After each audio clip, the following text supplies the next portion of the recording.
कल क्या पढ़ाया था ये बताओ। घनत्व के बारे में बताया था।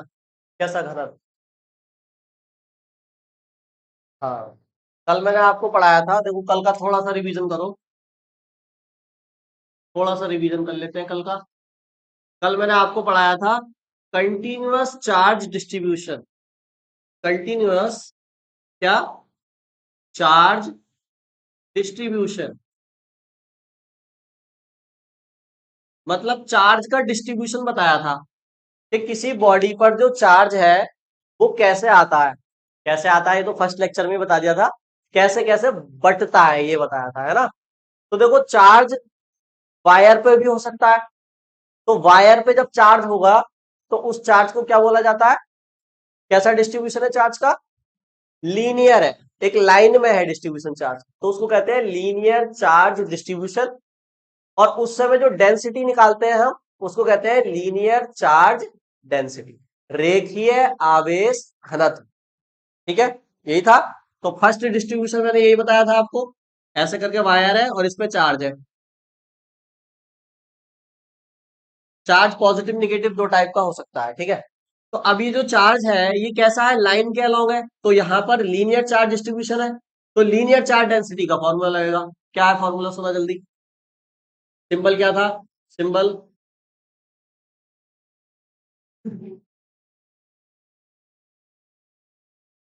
पढ़ ले रहे तो घर जाएगा तो क्या फायदा होगा।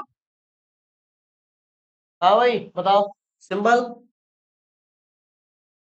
लंगड़ा। लेमडा, हाँ सही बता रहा हूँ।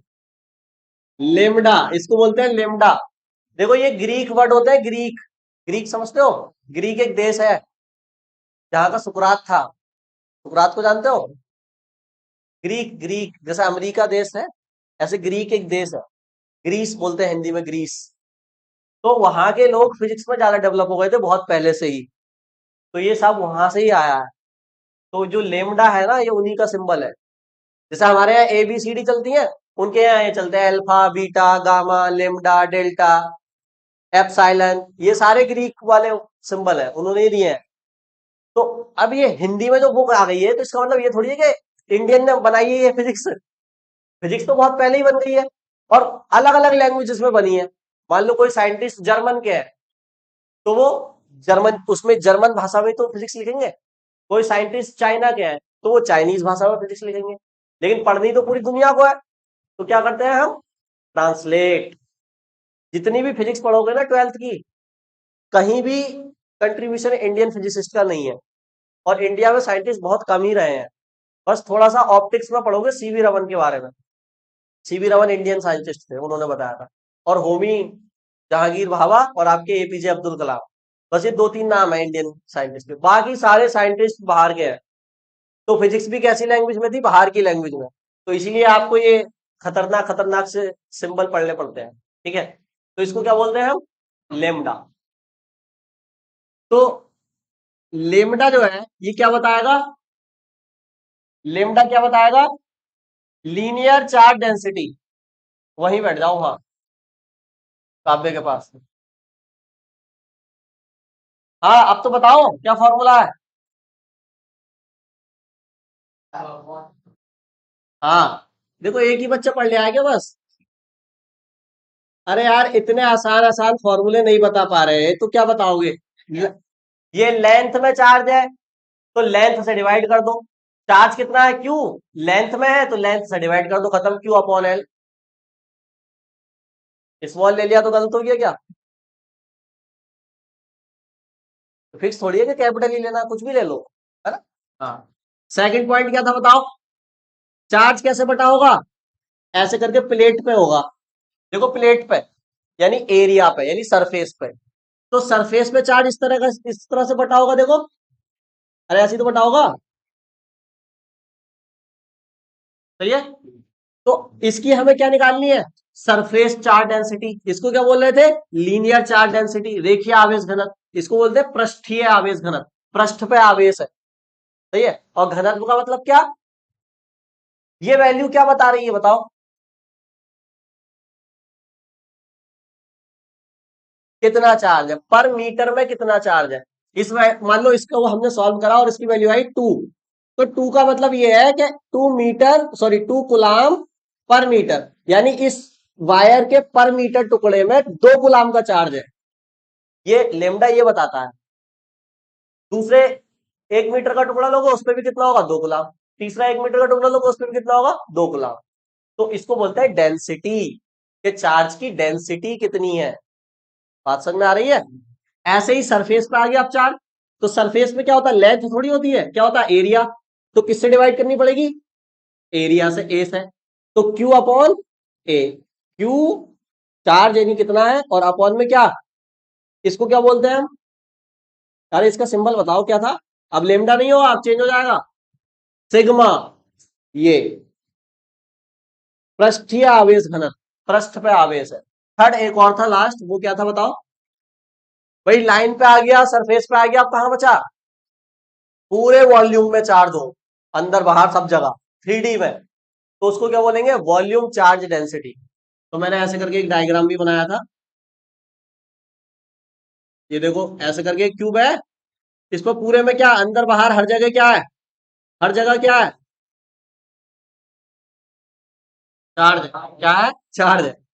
तो क्या बनेगा बताओ फॉर्मूला, क्यू अपॉन, अब किससे डिवाइड करना पड़ेगा, अब तो लेंथ भी नहीं है, एरिया भी नहीं है, पूरे वॉल्यूम पे चार्ज है, वॉल्यूम तो वॉल्यूम से डिवाइड कर दो, क्यू अपॉन बी।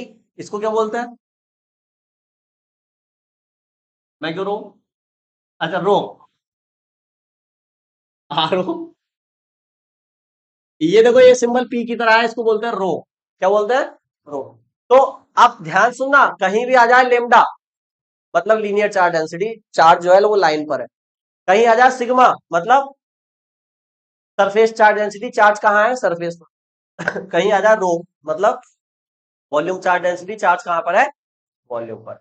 ये बात समझ में आ गई यहाँ तक, ये मैंने कल आपको पढ़ा दिया था विद डेफिनेशन, ठीक है। आज हम नया टॉपिक पढ़े, चलो पहले मैं देख लेता हूँ उसको, न्यूमेरिकल हो तो करा देता हूँ, वरना फिर नए टॉपिक को बताओ। इधर देखो बोर्ड पर, हम बात कर रहे हैं सॉलिड एंगल की, सॉलिड एंगल। देखो हिंदी में बोलते हैं घन कोण, इसको पढ़ाना जरूरी है गॉस के नियम से पहले, ठीक है। देखो दो लाइन है मेरे पास, एक प्लेन है उसमें दो लाइन है, सपोज करो ये एक्स वाई प्लेन है, और ये आपकी क्या है, वाई एक्सिस है, और ये आपकी एक्स एक्सिस है, और ये मेरे पास दो लाइन है, ठीक है। तो ये दो लाइन ओरिजिन से निकल रही है, ओरिजिन से निकल रही है तो किसी एंगल पर निकल रही है, देखो। अगर एंगल नहीं होता तो ये दोनों आपस में क्या हो जाती, कोलिनियर, एक के ऊपर एक आ जाती। इसका मतलब अलग अलग दिखाई दे रही है, इसका मतलब कुछ एंगल है इनके बीच में, है ना। और ये डिस्टेंस इतना ऐसे ही बढ़ता जाएगा एंगल के अकॉर्डिंग। तो मान लिया मैंने ये एंगल जो है वो कितना है, इसको हम कहते हैं थीटा, इस एंगल को क्या कहते हैं, थीटा कहते हैं, ये तो है एंगल। लेकिन ये जो एंगल है ना, जो आप थीटा पढ़ते हो, ये देखो दो एक्सिस के बीच में है, मतलब एक प्लेन में है। एक्स और वाई क्या है, एक प्लेन ही तो है, जैसे ये बोर्ड का प्लेन, इसमें दो लाइन और दो लाइन के बीच एंगल क्या, थीटा। ये 2D है या 3D है, मतलब ये फिगर 2D है या 3D है, 3D है। 3D का मतलब समझ, डी मतलब डायमेंशन, 3 डायमेंशन होती है एक्स वाई जेड। यहाँ कितनी बनाई मैंने, तो क्या हो गई ये, 2D हो गई। अरे 2D हो गई ना, 3 डायमेंशन 3D कब कहेंगे, जब जेड भी आ जाएगा, है ना। तो ये कैसा डायग्राम है हमारा, 2D डायग्राम है या प्लेनर डायग्राम है, कैसा है, प्लेनर। तो ये जो एंगल है ना हमारा, तो इस एंगल को हम 3D एंगल कहेंगे क्या, 2D एंगल कहेंगे ना, या प्लेनर एंगल कहेंगे, क्या कहेंगे, प्लेनर एंगल। प्लेन पे बना है एंगल दो लाइन के बीच में, यही तो एंगल पढ़ते आए हो आज तक, बताओ। इसके अलावा तो कोई दूसरा एंगल पढ़ा नहीं। इसी की वैल्यू हो जाती है 0 से लेके कितनी, 360 डिग्री तक, यही तो होता है।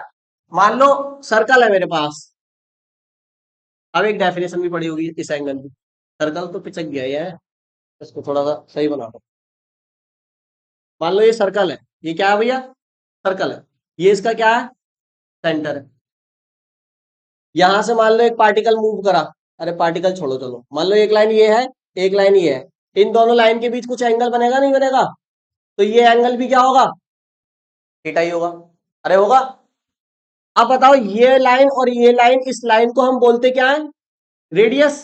ये सर्कल है तो ये इसकी रेडियस ही तो हो गई, ये भी क्या हो गई, रेडियस, तो इसको कहते हैं रेडियस। और इसको क्या कहते हैं, इसको यहां से लेके यहां तक चाप। कौन सी वाली, सोयाबीन की चाप, चाप ही बोलते हैं हिंदी में, इंग्लिश में बोलते हैं आर्क। क्या बोलते हैं, आर्क। तो मैं आर्क लिखूंगा, वरना लोग गलत समझ लेंगे, चाप तो वो वाली भी होती है ना। तो ये रेडियस और ये क्या है, आर्क, है ना, आर्क। तो यहां से थीटा का एक फॉर्मूला पढ़ा होगा, क्या होता है बताओ, angle equal to, angle equal to arc upon radius. किस किस बच्चे ने हाथ पढ़ा है, हाथ खड़ा करो जरा। यानी थीटा इक्वल टू क्या, अगर आर्क ओपी है हमारी, आर्क ओपी है, तो ओपी अपॉन क्या, अरे ये फॉर्मूला आपने पढ़ा है कहीं ना कहीं, मैथ में या फिजिक्स में कहीं भी पढ़ा होगा, ये फॉर्मूला होता है। लेकिन ये जो फॉर्मूला है ना, ये कैसे एंगल के लिए है, प्लेनर एंगल के लिए है, जब ऑब्जेक्ट कहाँ है, 2D में है। अब हम पढ़ेंगे सॉलिड एंगल। सॉलिड एंगल क्या होता है, एक डायमेंशन और बढ़ा दो, अब कहाँ आ जाओ, 3D में आ जाओ। तो 3D वाले, जो 3D बॉडी जो होती है, वो सेंटर पर जो एंगल बनाती हैं, उस एंगल को प्लेनर नहीं क्या कहेंगे, सॉलिड एंगल कहेंगे। नहीं आया समझ में। मान लो ये सर्कल है, अब इमेजिन करो कोई स्फेयर है, बॉल है, फुटबॉल, फुटबॉल है मान लो, तो फुटबॉल में ऐसे ऐसे करके वो देखे तुमने, ब्लैक व्हाइट ब्लैक व्हाइट, वो एक हिस्सा उस फुटबॉल के सेंटर पर ऐसे करके एंगल बनाएगा नहीं बनाएगा, बताओ, ऐसे करके एंगल बनाएगा नहीं बनाएगा? जैसे आइसक्रीम की कोन होती है, आइसक्रीम की कोन देखी है कैसे होती है, ऊपर से मोटी और फिर ऐसे है कि ये एंगल बनाती है यहाँ, तो वो एंगल ऐसे बनता है, ऐसे नहीं होता, फिर वो एंगल कैसा होता है, ऐसे, है ना। तो ये जो है 3D एंगल है, ये कैसा एंगल है, 3D। और इस एंगल को क्या बोला जाता है, सॉलिड एंगल। इसकी वैल्यू कितनी होती है, इस थीटा की तो लिमिट होती है कहां से कहां, थीटा की लिमिट होती है 0 से 2 पाई। अरे 2 पाई लिख दू, 1 पाई में 180, तो 2 पाई में 360, ये थीटा की लिमिट है। लेकिन सॉलिड एंगल की लिमिट पता कहां से कहां होती है, 0 से, और सॉलिड एंगल का सिंबल है ये, थीटा नहीं है, क्या है, क्या कहते हैं इसे, ओमेगा। वो ये ग्रीक है, ग्रीक है ना, हाँ। जब भी उल्टा पुल्टा देखे समझ जाओ ये वहीं से बाहर से आया। तो 0 से ये होता है 4 पाई, 4 पाई में कितना हो गया, 720, 360 का भी क्या डबल, तो कितना हो गया, 720। ये एंगल 0 से 720 तक होता है सॉलिड वाला। तुम इमेजिन कर पा रहे हो ना कैसे, किस एंगल की बात कर रहे हो, यह डायग्राम बना देता हूं। मान लो ये क्या है हमारा, स्फेयर है, टेढ़ा बड़ा हो गया है, स्फेयर नहीं बनते मुझसे। मान लो ये हमारा क्या है, स्फेयर है। जरूरी नहीं है स्फेयर ही हो, कोई भी 3D ऑब्जेक्ट हो सकता है, उसका कहीं ना कहीं सेंटर तो होगा ही। वो सेंटर पे जो एंगल बनाएगा उसी को सॉलिड एंगल कहेंगे, उसका कोई टुकड़ा, उस 3D बॉडी का कोई टुकड़ा। जैसे मान लो ये स्फेयर ले लिया हमने समझने के लिए, तो स्फेयर का सेंटर यहाँ होगा। अब ये स्फेयर है तो मैंने इसका इतना पार्ट क्या करा, कट किया, देखो ये इतना पार्ट, ये एक छोटा सा इसका एलिमेंट लिया। अब ये एलिमेंट इस सेंटर पर कुछ एंगल बनाएगा, लेकिन वो एंगल ऐसा एंगल बिल्कुल भी नहीं होगा। वो कैसा होगा, ऐसे करके होगा, बताओ 3D में होगा नहीं होगा, मतलब ऐसे करके, समझ रहे हो ना तुम भावनाओं को मेरी, ऐसे करके एंगल आएगा ऐसे। तो ये जो एंगल होगा वो ऐसे गोल होगा, ऐसे करके, है ना, ये, तो एंगल कैसा है, गोल है। तो इस एंगल को हम क्या कहेंगे, ओमेगा कहेंगे। और यही कहलाता है क्या, सॉलिड एंगल।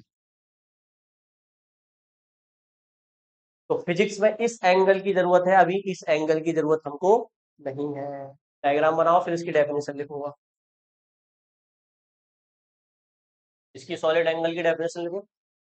देखो किसी गोलीय पृष्ठ का किसी गोलीय पृष्ठ का क्षेत्रफल गोले के केंद्र पर, गोलीय पृष्ठ का क्षेत्रफल गोले के केंद्र पर जो कोण बनाता है, गोले के केंद्र पर जो कोण बनाता है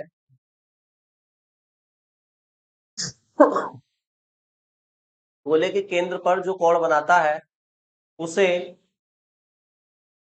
घन कोण कहते हैं। घन कोण यानी सॉलिड एंगल, उसे घन कोण कहते हैं।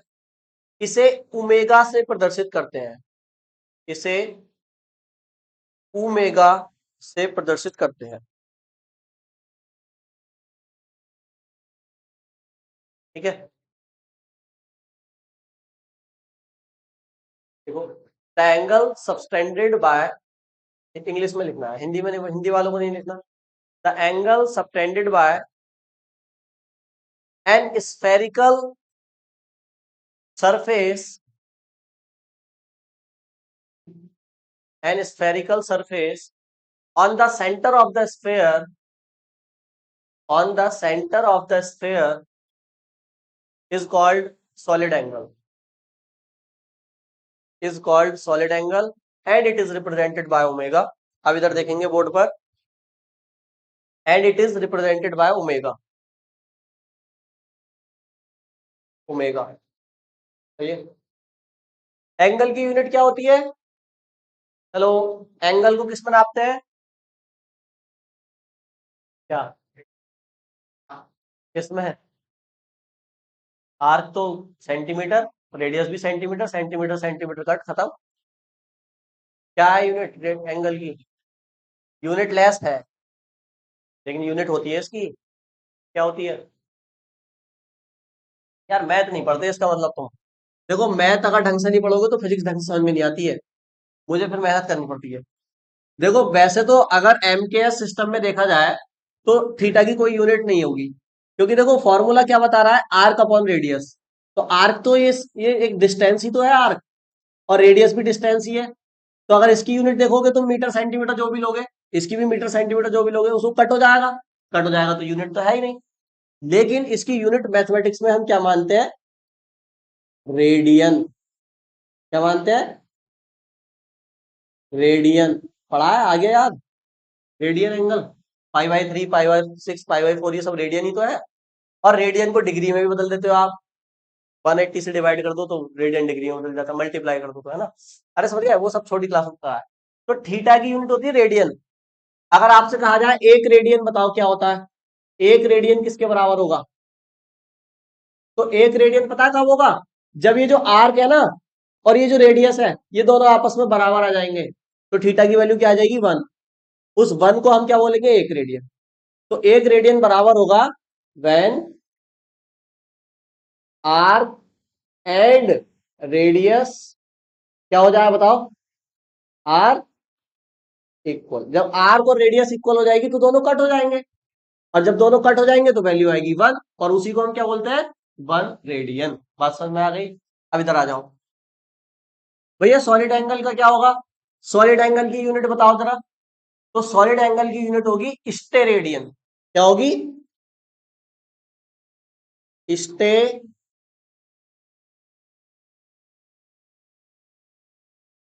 स्टेरेडियन। देखो रेडियन छिपा है स्टे में, बस स्टे लगा दो और रेडियन लगा दो, स्टेरेडियन।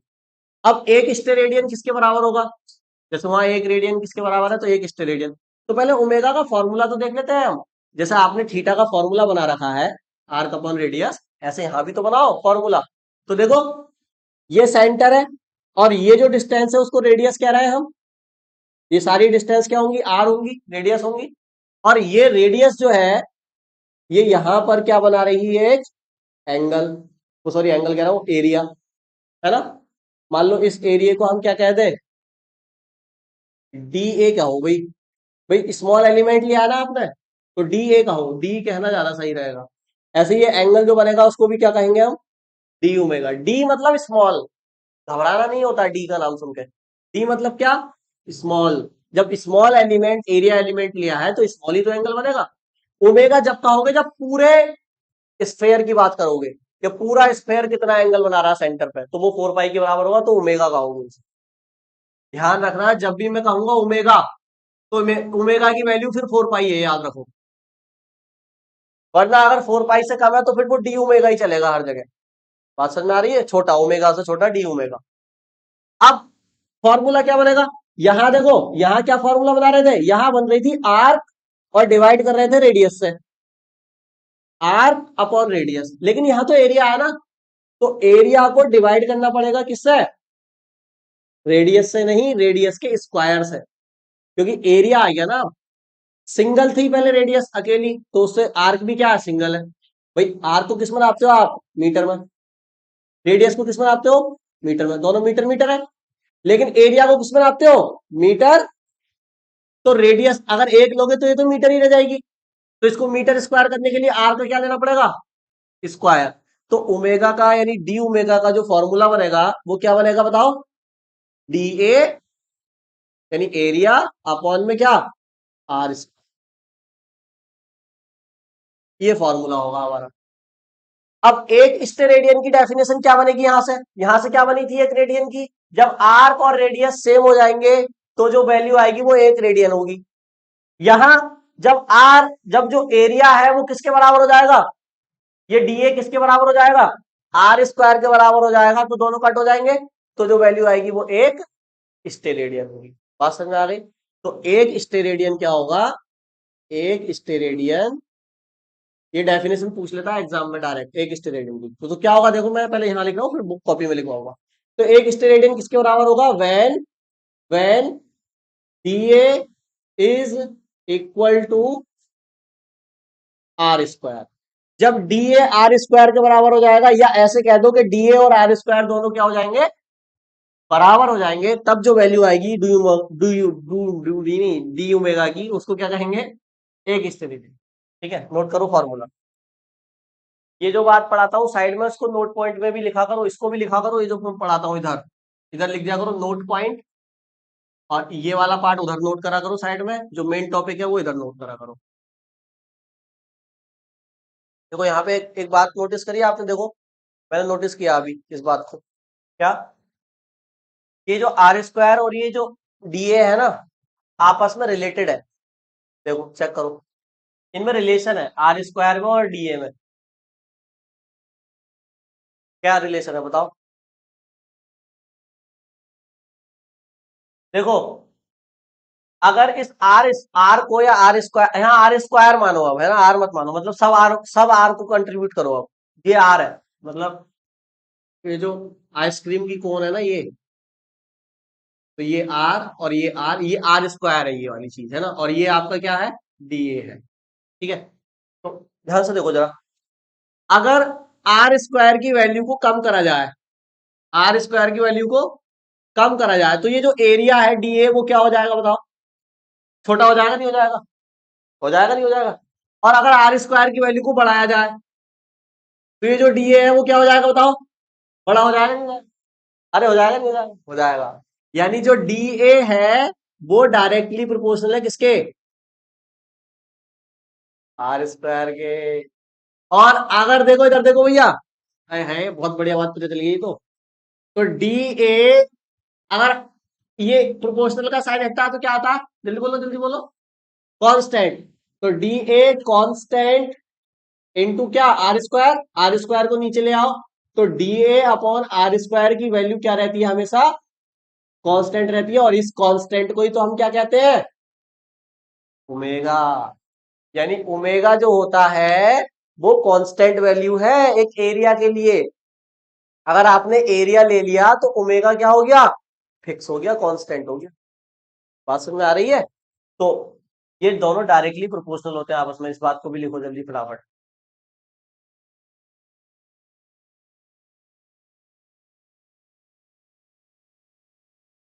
देखो, एक स्टेरेडियन एक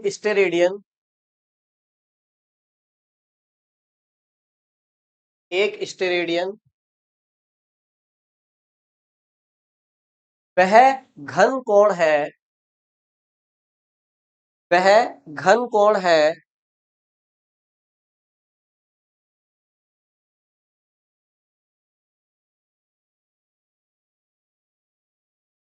वह एक स्टेरेडियन वह घन कोण है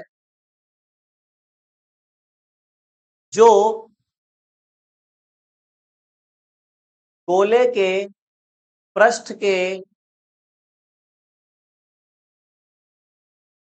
जो गोले के पृष्ठ के एक भाग द्वारा गोले के पृष्ठ के एक भाग द्वारा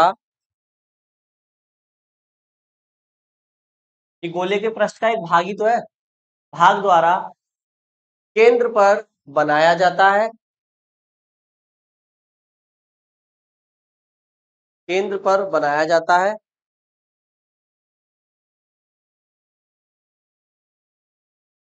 जबकि इस भाग का क्षेत्रफल, ये जो पार्ट आपने लिया है इसका क्षेत्रफल ना, जबकि इस भाग का क्षेत्रफल गोले की त्रिज्या के गोले की त्रिज्या के बराबर होता है क्या? गोले की त्रिज्या के बराबर है क्या? स्क्वायर के त्रिज्या के स्क्वायर, स्क्वायर यानी वर्ग के, गोले की त्रिज्या के वर्ग के बराबर होता, बराबर होता। यानी एक स्टेरेडियन एंगल तब बनेगा जब ये जो डी ए है वो इस आर स्क्वायर की वैल्यू के बराबर आ जाएगा, तो दोनों कट हो जाएंगे, वैल्यू हो जाएगी एक। बात समझ में आ गई? क्लियर है यहाँ तक? ठीक है, बढ़ जाए आगे। अब मैं बात करता हूं, देखो पूरे की, पूरे गोले की। देखो मैं बता रहा हूँ ये 4 पाई कैसे आया। ये 4, अच्छा तुम लिखो, लिखो 1 steradian is equal to that angle which 1 steradian is equal to that angle which subtended by ये सारा रफ कर दो, सारा रफ कर लिया इधर का भी, ठीक। Which subtended by a part of a part of spherical surface, यार ये भी मटका दिया मैंने, part of spherical surface whose area is equal to the whose area is equal to the square of radius, whose area is equal to the square of radius।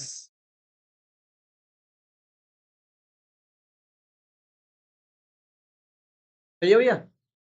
whose area is equal to the square of radius। तो अब इधर देखो, तो D omega का क्या formula है हमारे पास? D A upon are square, ठीक है, सही है। ये डी ए क्या है? छोटा सा एरिया। अगर मैं पूरे स्फेयर के एरिया की बात करूं तो उसका एरिया मान लेता हूं ए, क्या मान लेता हूं? ए। आर थोड़ी ना चेंज होगा, आर तो रेडियस, तो मैं इसको लिख सकता हूं क्या? अगर पूरे की बात करेंगे तो फिर ये डी ओमेगा ओमेगा में बदल जाएगा, है ना, ओमेगा में बदल जाएगा। तो ओमेगा इक्वल टू क्या होगा? एरिया पूरे स्फेयर का अपॉन में क्या? R square. सही है। तो देखो मैंने बताया ओमेगा जब आएगा तो फिर ये डी हट जाएगा यहां से। अब देखो मैंने बताया भैया तुमको कि अभी तुमने बताया कि ओमेगा जब आएगा तो 4 पाई लिख दियो, कहते सियासी खेल खेल रहे हो हमारे साथ, यहाँ तो 4 पाई है नहीं, तो देखो 4 पाई आएगा अभी। अगर ये स्फेयर है तो स्फेयर का एरिया तो हम जानते हैं ना, स्फेयर का सरफेस एरिया तो जानते हैं हम मतलब मैं, तुम बताओ जानते नहीं जानते हो? बताओ सरफेस इसका, स्फेयर का सरफेस एरिया। सर्कल नहीं है, स्फेयर है, बॉल है बॉल। कितना? 120। एरिया पूछ रहे हो? अबे एरिया पूछ रहा हूँ मैं, एंगल थोड़ी। एरिया, जैसे सर्कल का एरिया क्या होता है? सर्कल का पाई आर स्क्वायर होता है, ऐसे ही स्फेयर का जो सरफेस है उसका एरिया क्या होता है? फॉर्मूला कौन बोला? उधर से बोला तो अभी कोई सही बोला, जिसने भी बोला सही बोला, एक बार और बोल दो। अरे उसने ना बोला यार। हाँ मुझे मैं पहचान गया, तुमने बोला। पता, तुम ही बता सकते हो बस। तो बिल्कुल सही बताया इन्होंने। जो एरिया होता है स्फेयर का वो याद कर लो, 4 पाई r स्क्वायर, ये सारी वैल्यू याद होनी चाहिए यार। बेलन का, सरफेस का, ये जो 3D ऑब्जेक्ट है इनका सरफेस एरिया याद होना चाहिए, आगे काम आएगा। तो एरिया हमने देखो यहाँ रखोगे, 4 पाई r स्क्वायर रखोगे, तो देखो नीचे क्या है भैया, नीचे क्या है, r स्क्वायर से r स्क्वायर। तो देखो ओमेगा किसके बराबर आया, ओमेगा किसके बराबर आया, आया नहीं आया, 4 पाई के बराबर। और पाई मतलब 180, 4 पाई मतलब 720 डिग्री का एंगल होता है 3D में टोटल। नोट करो। थोड़ा सा और समझते हैं अभी सॉलिड एंगल के बारे में। ये तो था बेसिक नॉलेज। अब थोड़ा सा एडवांस चलते हैं, है ना। चलो, ओमे अब तक आपको क्या याद रखना है, देखो ये फॉर्मूला याद रखना है डी ओमेगा का, डी/r² में समझाया कैसे आया है। और आपको ओमेगा की वैल्यू याद रखनी है, ठीक है। इतना याद रखना है इसमें, और अब हम आगे बढ़ जाते हैं। आप एक बात बताओ मुझे कि ये जो एरिया हमने लिया है, भाई बताना, आपको पढ़ाया है मैंने, है ना। ये जो एरिया हमने लिया है, ये स्केलर क्वांटिटी है, वेक्टर क्वांटिटी है? एरिया कैसी क्वांटिटी होती है, एरिया कैसी क्वांटिटी होती है? स्केलर होती है, वेक्टर होती है? हाँ भाई, और बताएं। एरिया कैसी क्वांटिटी होती है, एरिया?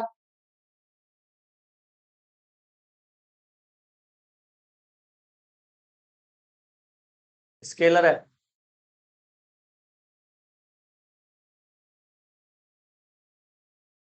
उसका फॉर्मूला स्केलर बता रहा हूँ ना, तो फ्लक्स का फॉर्मूला सुनाओ क्या। ई ए कॉस थीटा। इसे अगर ऐसे लिख दूं तो कोई दिक्कत है क्या? ऐसे लिख दूंगा तो कोई दिक्कत है? कॉस थीटा ये डॉट प्रोडक्ट ही तो है। तो ये क्या है, ए क्या होता है, एरिया ही तो होता है। ये क्या लगाया एरिया के ऊपर तुमने, फिर एरिया स्केलर कैसे बता रहे हो? वहां समझाया होगा मैंने ये एरिया वेक्टर क्यों है, कैसा है स्केलर वेक्टर। हाँ बिल्कुल सही बताया। और यही मैंने बताया था, एरिया के पास मैग्नीट्यूड तो होता है क्योंकि एरिया है, और डायरेक्शन भी होती है एरिया की, क्या, परपेंडिकुलर टू द सरफेस। अरे इलेक्ट्रिक फील्ड और एरिया वेक्टर ले रहे थे, नहीं ले रहे थे? भूल गए तुम? फिजिक्स में अच्छे से पढ़ाया है मैंने, देखो। पढ़ाया था नहीं पढ़ाया था, एरिया में डायरेक्शन भी होती है। जैसे आपने ये एरिया लिया तो इसकी डायरेक्शन है, ये परपेंडिकुलर है, ये मार्कर इसकी डायरेक्शन है। ऐसे लिया तो ये शक्ति निकल रही मेरे हाथ से, ऐसे लिया तो ये। अरे समझ गए। तो area is a vector quantity which have both magnitude and direction. तो देखो, अब मैं क्या कर रहा हूं, एक स्पेशल केस लेता हूं।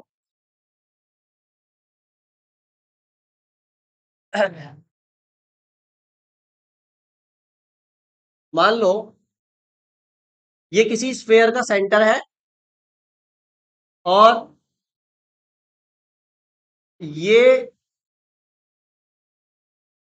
कोई स्फेयर का पार्ट है। देखो ध्यान से समझ रहा था, ठीक है। अब ये सेंटर है हमारा, और ये है हमारी रेडियस आर, ठीक है। मान लो कि जो हमारा एरिया है ना डीए, वो अब ऐसे नहीं है, ऐसे है, कुछ एंगल पर है, कुछ एंगल पर है। यानी एरिया अब ये नहीं है, एरिया आप मान लो ये है, आप ये है डीए, ये डीए नहीं है, ये है डीए। ये कुछ एंगल पे आ गया एरिया, सेंटर वही है। तो सॉलिड एंगल कैसा बनेगा?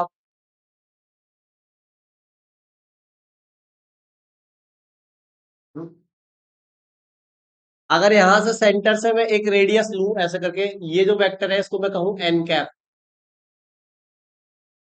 और ये जो एरिया है इसका जो यूनिट वेक्टर होगा वो ऐसे करके होगा, देखो ऐसे है ना, है ना, ऐसा है ना, तो ये कैसे होगा, ऐसे होगा, क्या, डी ए वेक्टर, सही है। ये एन कैप क्या है भैया? एन कैप कुछ नहीं है, इस ओरिजिन से निकलने वाला पोजीशन वेक्टर है, सीधा सीधा यूनिट वेक्टर है, जो डायरेक्शन को बता रहा है कि इसकी डायरेक्शन ऐसे करके है। पहले जब ये इधर था तो ये एन कैप इसके ऊपर ही था, डीए के ऊपर। लेकिन अब क्योंकि दोनों के बीच क्या आ गया, मैंने अगर इस एरिया को इधर कर दिया तो दोनों के बीच सेपरेशन आ गया। सेपरेशन मतलब क्या आ गया, यहाँ पर कोई एक एंगल बन गया, कितना? थीटा। ये एंगल उतना ही होगा जितना ये सरफेस ऊपर उठा है इससे। ये थीटा उठाया है तो ये भी थीटा उठ गया। देखो इमेजिन करो ना, अगर इसको मैं वापस रख दूं तो ये डी ए और ये एन कैप दोनों क्या आ जाएंगे, सेम डायरेक्शन में आ जाएंगे, नहीं आ जाएंगे? इसको जितना उठाओगे आप, जितना एंगल यहाँ बनेगा उतना ही एंगल इनके बीच में बन जाएगा। बन जाएगा नहीं बन जाएगा? तो अब इस केस में अगर आपसे पूछा जाए कि यहाँ बनने वाला सॉलिड एंगल क्या होगा, तो कैसे निकालोगे? कैसे निकालोगे बताओ?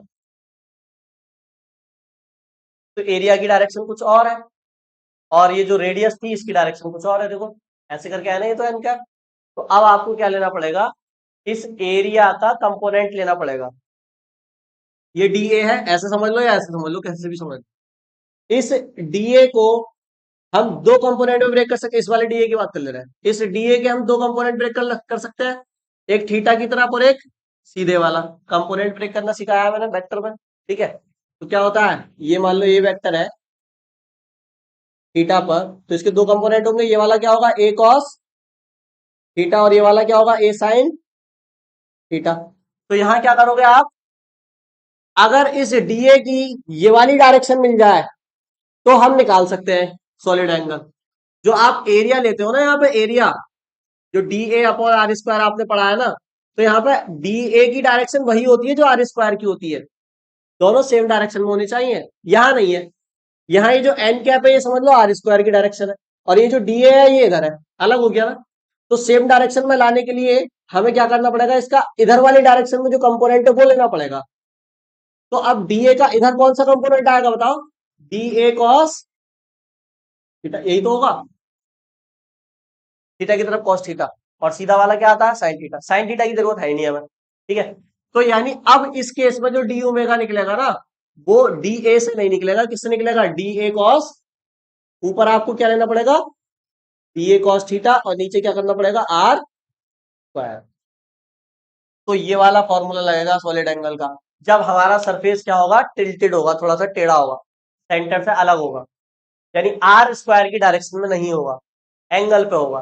तो आपको क्या करना है, जितने एंगल पे है उसका कंपोनेंट ले लेना है उस डायरेक्शन में, एन कैप की डायरेक्शन में। तो जो कंपोनेंट आएगा उसकी रेडियस स्क्वायर से डिवाइड कर देंगे, आपका सॉलिड एंगल। नोट करो।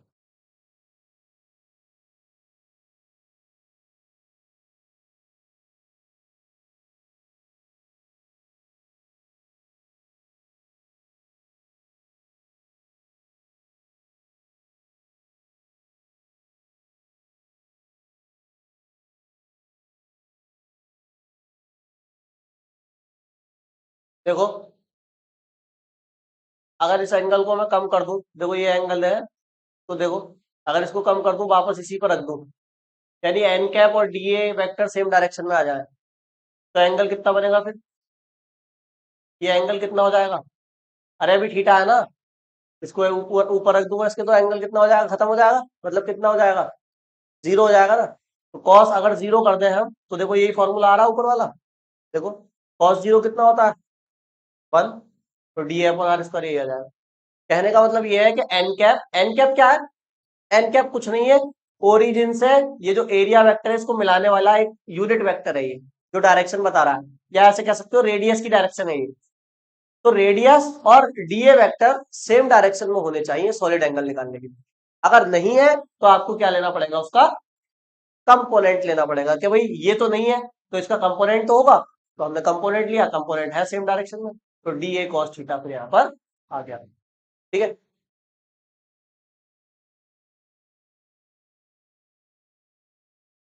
चलो ना मानना है तो लिख ही देता हूँ फिर मैं।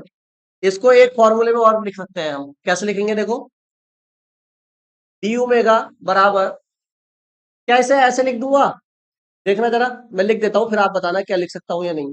Dot n cap upon are square. हालांकि फॉर्मूला तो यही यूज होगा, कहीं कहीं मान लो रेयर केस में ऐसे भी लग जाता, तो इसको ऐसे लिख सकते हैं, बताओ लिख सकते हैं या नहीं लिख सकते, आप बताओ। इसको ऐसे लिख सकते हैं, बताओ लिख सकते नहीं लिख सकते? कैसे लिख दिया बताओ? इससे वापस ये चीज आ रही है।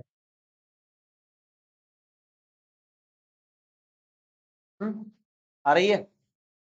कैसे आ रही है बताओ? चेक कर लेते हैं, ये कह रहे हैं भाई आ रही है। भाई डॉट प्रोडक्ट आपको मैंने बताया, डॉट प्रोडक्ट क्या होता है ना? क्या होता है फॉर्मूला बताओ इसका? ए डॉट बी बताओ। अरे A cross B A dot B थे ना, दो दो प्रोडक्ट थे वेक्टर में। वेक्टर तो मैंने बहुत अच्छे से पढ़ाया तुम्हें, इसलिए तो पढ़ाया था, सबसे ज्यादा यूज इसी का होता है। तो हाँ भाई बताओ, ए डॉट बी का फॉर्मूला बताओ। हाँ। ए हे, अरे वो दूसरा वाला बताओ यार, जो मैंने उस दिन बताए थे, दो क्रॉस और डॉट के वो वाले। हाँ हाँ, वही वही वही वही सही बताओ। ए बी कॉस थीटा, बहुत बढ़िया। यही तो होता है, क्रॉस में या साइन आ जाता है और एन कैप आ जाता है, वो वेक्टर प्रोडक्ट है। तो इसके ऊपर मेरी एक वीडियो भी पड़ गई है आज, देखी किसी ने? आज इसी के ऊपर तो वीडियो डाली है मैंने, डॉट प्रोडक्ट के ऊपर। A vector dot B vector A B cos theta, लेकिन वो कंप्लीटली इंग्लिश में है। उसमें जो मैं बोल रहा हूँ वो भी इंग्लिश है, और जो समझा रहा हूँ वो भी इंग्लिश है, टोटल इंग्लिश में, उसमें हिंदी नहीं है। तो कोई बात ना, समझ में आएगी, देख लेना। इसका मीनिंग बताया मैंने, ये होता क्या है। तो ए वेक्टर डॉट बी वेक्टर की वैल्यू ये होती है ए बी कॉस थीटा। तो देखो, मैंने शेयर करी तो है ग्रुप पे, ये चीज ना देखो तुम ग्रुप पे, इधर देखो। तो इसका फॉर्मूला क्या आएगा, इसका फॉर्मूला बताओ, ऐसे बनाओ। ए वेक्टर की जगह क्या है, डी ए वेक्टर, और बी वेक्टर की जगह क्या है, एन कैप। ये वेक्टर है, एन कैप से घबराओ मत, कैप जब लग जाता है तो मैंने बताया यूनिट वेक्टर होते हैं ये कैसे वेक्टर होते हैं?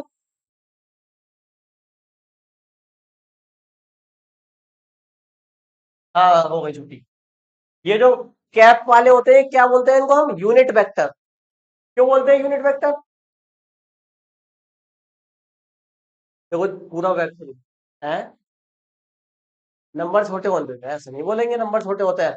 इनको यूनिट वेक्टर इसलिए कहते हैं क्योंकि इनका मैग्नीट्यूड, यानी इनकी वैल्यू कितनी आती है, 1 होती है। इनका काम केवल यही होता है, डायरेक्शन को बताना, बस।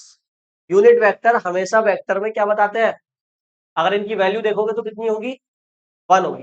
तो देखो इस फॉर्मूले को ऐसे करके लिख सकता हूं नहीं, d a vector dot n cap लिखा हुआ है, सही है। तो इसका ऐसे करके फॉर्मूला लिखवा जरा। तो ये ए क्या है, इस ए वेक्टर की वैल्यू है, मैग्नीट्यूड है। बी क्या है, बी वेक्टर का मैग्नीट्यूड है। और कॉस थीटा है एंगल।